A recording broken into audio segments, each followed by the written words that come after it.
Julian was the most masterful architect in the kingdom. His name was spoken in hushed tones of reverence. He was a man who could command stone and steel to defy gravity, building towers that seemed to scratch the heavens and bridges that spanned impossible His creations were wonders of precision, testaments to a mind that left nothing to chance. Yet, for all the structures he controlled, Julian could not control the storm inside his own mind. He lived in a state of constant, knowing anxiety.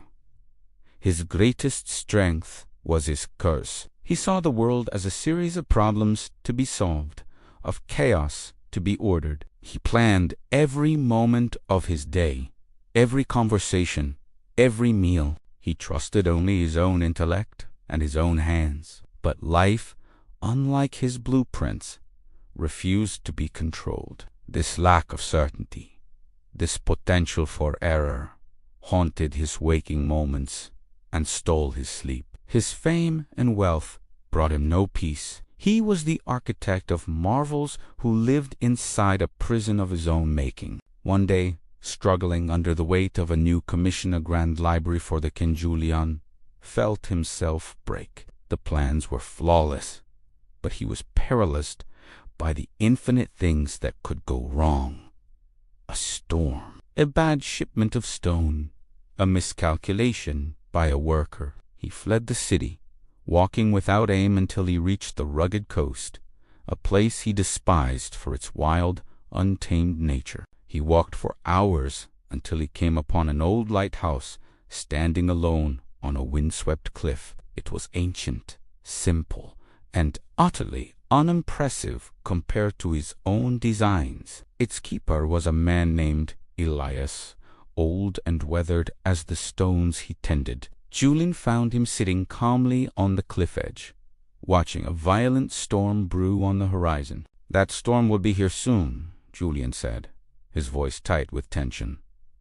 "You must be preparing, barring the windows, checking the foundations."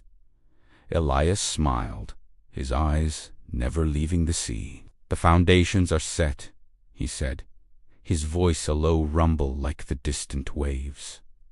"And the light is ready. What more is there to do?" Julian was stunned. "It is raw, destructive power. It could tear this tower from the rock."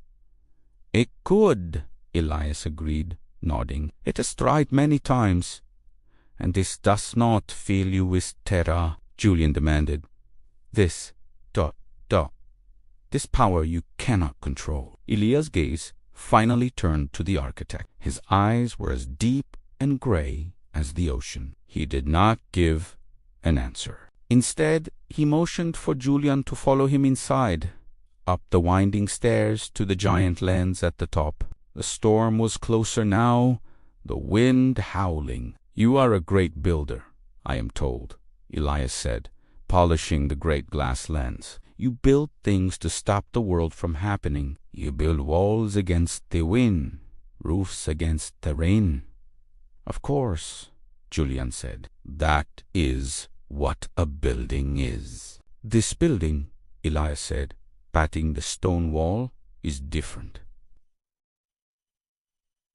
It does not try to stop the sea. It does not try to calm the waves or silence the wind. It would be madness to try. The ocean is the ocean." "Then what is its purpose?" Julian asked, exasperated. "Its purpose," Elias said, lighting the great lamp, "is to accept the storm. Its purpose is to stand on the foundation it was given, and its purpose is to shine its light into the chaos, not to be consumed by it. The lighthouse does not control the sea, architect. It simply trusts its own foundation." Julian stared as the beam of light cut through the now raging storm. He watched the waves crash against the rocks below, sending spray halfway up the tower. He watched the wind howl, and he watched Elias, who had returned to his chair, reading a book, completely at peace. He stayed in the lighthouse for 3 days, through the worst of the storm. He did not speak. He just watched. He watched the tower stand. He watched the light shine. He watched the storm pass. When Julian returned to the city, he continued to build. He was still a master architect, but his process was different. He still drew his meticulous plans, but he no longer feared the unexpected. He now written on the wall of his workshop for all his apprentices to see was a new motto taken from the old keeper. We do not build to control the ocean. We build to be the lighthouse. The story of Julian and Elias teaches us a simple, profound truth. We spend our lives trying to be architects of our reality, drawing blueprints for a future we cannot control. We build walls of anxiety to protect us from the chaos of life, only to find ourselves imprisoned behind them. But our purpose is not to control the storm. Our purpose is not to calm the waves of uncertainty that are an inevitable part of being alive.